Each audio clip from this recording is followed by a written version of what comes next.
Et petit Waster, comment tu vas? Aujourd'hui, je voulais te parler un petit peu de la pratique du CrossFit en Open Gym. Parce que c'est super cool de pouvoir travailler ce qu'on veut et éventuellement de corriger ses points faibles, mais il faut pas tomber dans certains pièges. Alors je t'en parle dans la vidéo.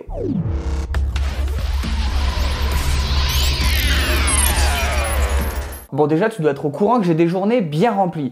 Et c'est un peu difficile pour moi de trouver des horaires pour m'entraîner en groupe. Même si je t'avoue que j'essaie de m'organiser de temps en temps pour essayer d'aller sociabiliser un peu. Et donc, à cause de ça, je me suis naturellement tourné vers l'Open Gym parce que j'ai la chance que ma box, elle ouvre de 6h à minuit. Et ouais, zéro excuse. Donc, en général, c'est entre 7h30 et 8h que je décide d'aller transpirer un peu. Et pendant un moment, pour trouver mes entraînements, juste faisais des recherches. Je trouvais un WOD qui me faisait kiffer. Je passais un bon moment et voilà, j'étais content. Le souci, c'est que super rapidement, tu vas te retrouver à faire des WOD agréables. Bon, quand je te dis agréable, c'est à prendre au conditionnel, t'as compris l'idée. Nope. Mais c'est vrai qu'il y a quand même peu de personnes qui ont envie de se taper 2 km d'assaut bike, 100 thrusters, 50 wall ball ou encore plein de burpees. Et tu vas pas me dire le contraire. Ça vous emmerde et je rentre à ma maison. Ce qui fait qu'au bout d'un moment, tu te rends compte que t'évolues plus du tout. Et ça, c'est bien relou. Et même si au fur et à mesure, je me suis mis des défis comme passer les DU ou faire du handstand wall, etc., au bout d'un moment, tu arrives au bout. Parce qu'il faut aussi penser à travailler ta mobilité ou alors développer ta force. Et ça vient pas tout seul. Et quoi que tu dises, c'est un peu comme le jour des jambes en muscu. On a vite fait de passer cette partie. Et c'est pour ça qu'au fur et à mesure et encore maintenant, je me base sur des prods qui sont déjà faites. Ça, c'est facile d'en trouver sur internet. Il y en a des gratuites comme Bergeron ou alors la programmation de Stefano Sanga pour BNN. Après, je te laisse faire tes propres recherches. Tu sais utiliser Google comme moi, c'est pas trop compliqué. Enfin bref. Et à partir de là, je l'adapte si j'ai des lacunes. Du genre, si je sais pas faire les muscle-up anneaux, soit je fais des muscle-up normaux ou alors des chest to bar, etc.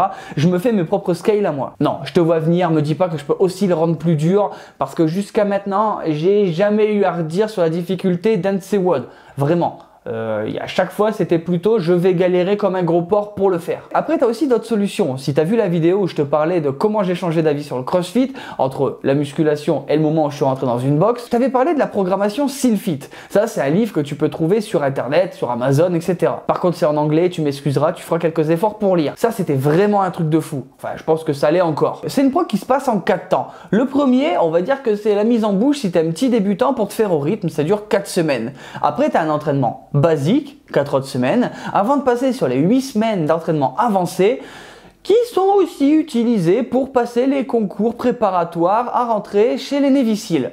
Donc tu vois un peu le délire. Je peux te dire que quand dans ton entraînement c'est marqué de te taper 400 mètres de fente lestée, tu sais que tu vas en chier, que tu vas pas forcément passer le meilleur entraînement de ta vie. Mais le but dans tout ça et de suivre ces programmations, même si tu l'adaptes, c'est justement de sortir de ta zone de confort. Parce que c'est super cool de se faire kiffer en faisant des WOD, on arrive bien, vraiment en exploitant toutes ses capacités, parce que tu as la bonne technique, etc. Mais le CrossFit, faut pas oublier qu'à la base, c'est quand même d'être polyvalent.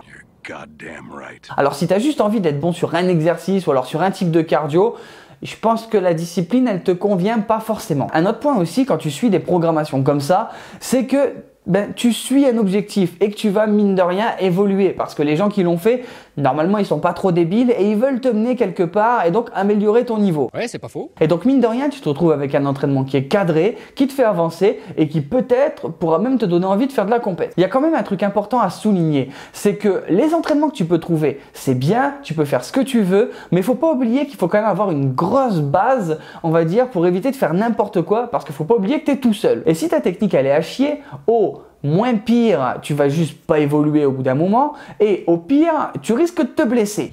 Parce que tu peux avoir des capacités de départ, une bonne génétique, avoir de la force, etc. Mais au bout d'un moment, la technique, ça s'invente pas. Tu vas pas te lever un matin et savoir faire des pull-ups parfaits ou alors savoir faire des squat snatch sans souci, comme ça en claquant des doigts. Non. Ça n'arrive pas. Donc c'est à ce moment-là qu'il faut prendre un peu de recul et se dire que finalement, faut trouver soit le moyen d'avoir un coach, soit quand même se débrouiller pour aller à certains WOD et régler les soucis qui t'empêchent d'avancer. Je te fais pas cette vidéo pour te dire de t'inscrire sur Bergeron ou sur BNN pour avoir la prog ou même d'acheter le livre de SEALFIT. Non, vraiment pas. Parce qu'en plus, même moi, j'alterne entre tous ces machins. Donc finalement, je vais pas te dire qu'un truc est mieux qu'un autre parce que même moi, je suis pas les trois. Je fais les cycles entiers, mais je change vraiment régulièrement. Mais c'est quand même une méthode que je voulais te donner parce que on peut vraiment perdre du temps si on fait n'importe quoi et si on s'enferme, comme je te dis, dans une zone de confort qui nous fera jamais avancer parce que oui, des burpees, ça fait vraiment chier tout le monde. Bon, et sinon toi, plutôt open gym ou dans groupe, tu peux le dire en commentaire, comme ça on pourra en parler. En attendant, la vidéo elle est terminée. Si t'es pas un dalleux, laisse un pouce bleu, abonne-toi. Si tu veux rejoindre la team et voir un petit peu plus de l'envers du décor, n'hésite pas à me rejoindre sur Instagram et Facebook. Les liens ils sont en description. Il reste que quelques jours pour faire exploser la campagne Ulule pour le développement des vêtements waste. C'est vraiment une putain d'aventure que vous m'offrez et franchement c'est super cool tout votre soutien. Alors si vous aussi vous voulez porter les couleurs de la team waste, découvrir un petit peu tout ce que j'ai prévu, le lien il est aussi en description. Et nous on se retrouve chaque mardi et vendredi pour une prochaine vidéo. Ciao ciao.